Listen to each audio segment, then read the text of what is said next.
Hello, আসসালামু আলাইকুম। সবাই কেমন আছেন? আজকে আবার একটি নতুন ব্লগ নিয়ে চলে আসলাম। আজকে সকাল সকাল খুব ব্যস্ততার মধ্যে দিয়ে সবাই যাচ্ছে, সবাই কাটাকুটি নিয়ে খুবই ব্যস্ত। আর এদিকে বাবুর্চি চলে এসেছে। আজকে আমার দাদা শ্বশুর শাশুড়ির মৃত্যুবার্ষিকী, এর জন্য একটু গরিব মানুষদের খাওয়া দাওয়ার, আত্মীয় স্বজনদের খাওয়ানোর জন্য ব্যবস্থা করা হয়েছে। আর আমরা কালকে ঢাকায় চলে যাবো, এই জন্য আজকেই তাড়াহুড়া করে ডিসিশন নিয়ে করে ফেললাম। তো আমাদের আঙ্কেল চলে আসছে, উনি কাজ করতেছে। আর গ্রামে এই একটা মজা, সবাই মিলে মিশে একসাথে কাজ করে গুছিয়ে দেয়। এটা আমার খুবই ভালো লাগে। আমার বাবার বাড়ি তো সেম হতো আগে। বাবুর্চি একে একে সব মশলা দিচ্ছে। আমি ফুল ভিডিওটা করেছি রান্নার, দেখেন কিভাবে করে। তাহলে গ্রামের রান্নাগুলো একটু ভিন্ন রকমের হয়ে থাকে। আর আমরা আজকে মুরগির খিচুড়ি রান্না করছি।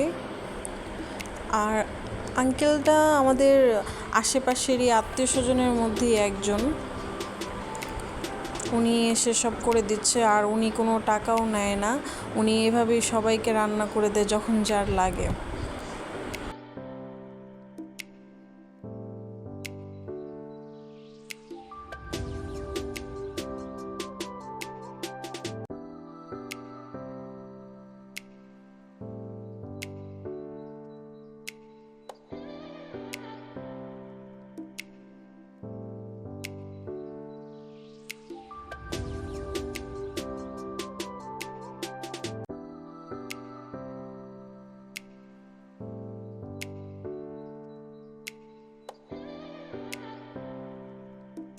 এখানে মুরগিটা কষানো হয়ে গিয়েছে, তাই আমাকে একটু টেস্ট করতে বললো যে কেমন হয়েছে জানানোর জন্য। তো আমরা সবাই একটু একটু নিলাম, নিয়ে টেস্ট করব যে কেমন।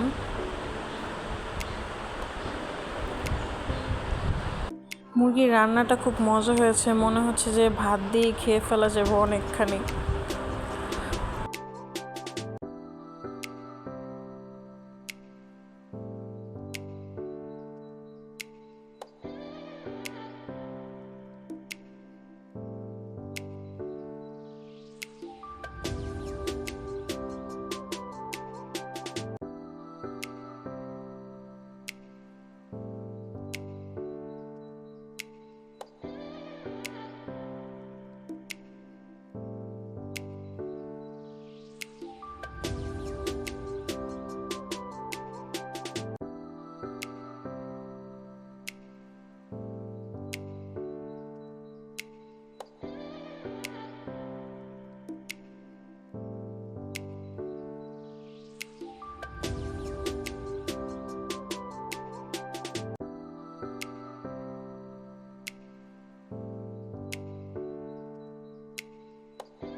আমার হাজব্যান্ড ছিল না, ও এখন আসলো। ও আবার একটু ট্রাই করছে খেয়ে যে কেমন হয়েছে।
হাসান আবার বাজারে গিয়ে ওয়ান টাইম প্যাকেটগুলো কিনে আনলো, যে সব এগুলোর মধ্যে প্যাকেট করে আত্মীয় স্বজনের বাসায় দিব, আর আশেপাশে যারা আছে তারা নাকি প্লেট নিয়ে চলে আসবে।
তো আমাদের রান্না অলমোস্ট হয়ে গিয়েছে, আর এখন এখান থেকে এক পাতিল আগে উঠিয়ে রাখবে গরিব মানুষদের জন্য, আর আমি একটু খেয়ে টেস্ট করছি যে কেমন হয়েছে। তো এই যে দেখতে পাচ্ছেন এক পাতিল উঠিয়ে রাখছে। তো এখন আমি সবগুলো প্যাকিং করা শুরু করে দিব একে একে আত্মীয় স্বজনের বাসার জন্য।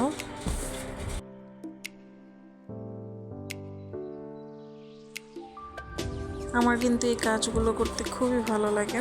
আর এখানে সব আশেপাশে মানুষজন চলে এসেছে থালাবাটি নিয়ে, তো ওনারা এইভাবেই বসে গিয়েছে একে একে। এখন আমার ফুপু শাশুড়ি উনি দিবে সবাইকে, তো যে দিচ্ছে সবাইকে। আমি কারো ফেস নিইনি, দেখতে খারাপ দেখা যাচ্ছিল। আর আমাদের আরিয়ান কিন্তু বাটি নিয়ে চলে এসেছে খাওয়ার জন্য, এসেই বলছে আমাকে দে দে দে। এই ফাঁকে আমি আত্মীয় স্বজনের বাসায় গিয়ে দিয়ে আসলাম। তো আজকের ব্লগটা এই পর্যন্তই। সবাই ভালো থাকবেন। আল্লাহ হাফেজ।